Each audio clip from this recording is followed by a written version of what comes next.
cheeseheads everywhere must be gnawing at their Swiss cheese, whatever they're eating right now, because Brett Favre is coming back to play against the Packers. The game is in Minneapolis, but still, this is Brett Favre against the Packers. Just imagine what that's like for people in Wisconsin. To all the Packers backers, this is the worst thing that pretty much could happen. Their arch rival, along with the Bears.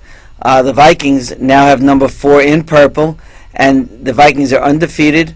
They're in control of the division right now, and a win over the Packers will put them 2 games ahead. And that must really bother Packers fans almost as much as seeing Favre on the other side, and most likely you're going to hear the loudest cheers for a quarterback for the Minnesota Vikings in that stadium that you've ever heard, because the fans there are going to be kind of rubbing it in to Packers fans that we have Favre now. And Favre's played pretty well, especially last week. The San Diego Chargers at Pittsburgh is a really intriguing matchup for a variety of reasons. Number one, last year the Steelers beat the Chargers twice, including once in the playoffs, on their way to the Super Bowl. Number two, the Chargers have never won a regular season game. They have won in the playoffs, but they've never won a regular season game in Pittsburgh. And number three, the Steelers come off 2 consecutive road losses in which they blew leads and played very poorly at the end of games against Chicago and Cincinnati.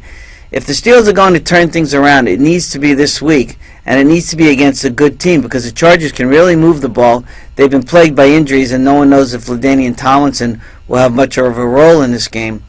But it's a good matchup for the Steelers to prove that they are still the Steelers. Here's one to really think about. The New York Jets, 3-0, are playing at the New Orleans Saints, 3-0.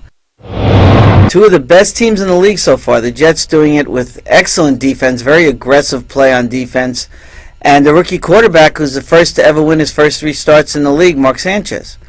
He's going up against Drew Brees and the best offense in the league.